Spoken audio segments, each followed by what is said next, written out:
সকালে উঠিয়া আমি মনে মনে বলি, সারাদিন আমি যেন ভালো হয়ে চলি। সুপ্রভাত বন্ধুরা, আবার একটা নতুন ভোর উপহার পেলাম ঈশ্বরের কাছ থেকে, তাকে অনেক ধন্যবাদ। চলো আমার সঙ্গে চলতে থাকো সারাটা দিন। ফুল তুলতে গিয়ে প্রথমে দেখে আমি ভয় পেয়ে গেছিলাম, তারপর দেখলাম বিহারি লোকটা মাটিতে শুয়ে ব্যায়াম করছে। কি মিষ্টি দেখো মিষ্টি, কি মিষ্টি সকাল। সত্যি ভোরের সকালটা খুবই মিষ্টি হয়। চলে এলাম ব্রহ্মাকুমারী মেডিটেশন সেন্টারে। এখানে 1 ঘন্টার মতো থাকি। 6টায় ঢুকি, 8টা সাড়ে 8টায় বেরিয়ে পড়ি। এই দেখো কাজের দিদি দাঁড়িয়ে আছে, আমিও দাঁড়িয়ে আছি, এখনও দরজা খুলছে না কেউ।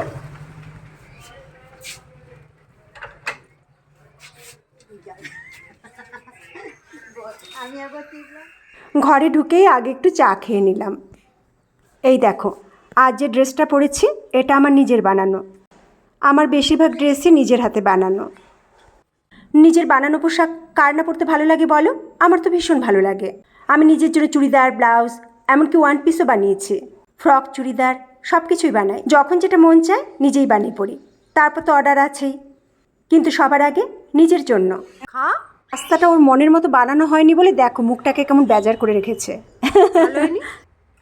নেক্সট বার ঠিক করে দেবো। আমি তো বুঝতে পারিনি।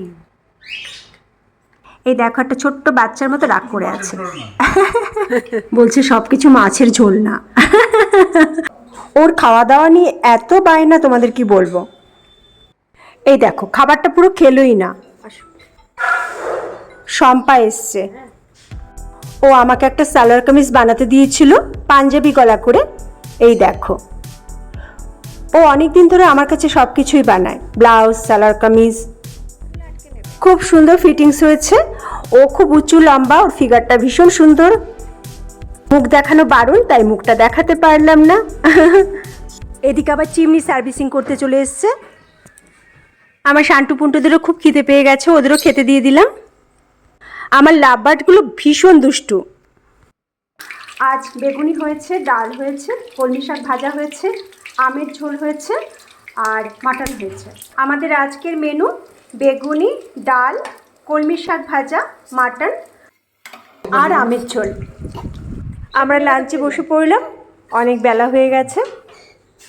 গুড ইভিনিং বন্ধুরা, এখন চা বসালাম, চা খাবো। আমার ডেলি ব্লগ তোমাদের কেমন লাগছে অবশ্যই জানাবে, অবশ্যই মতামত দেবে লাইক কমেন্টের মাধ্যমে। আজকে রিহার্সাল আছে, আমাকে এখন রিহার্সালে বেরোতে হবে। আজ তাহলে চলি, টাটা।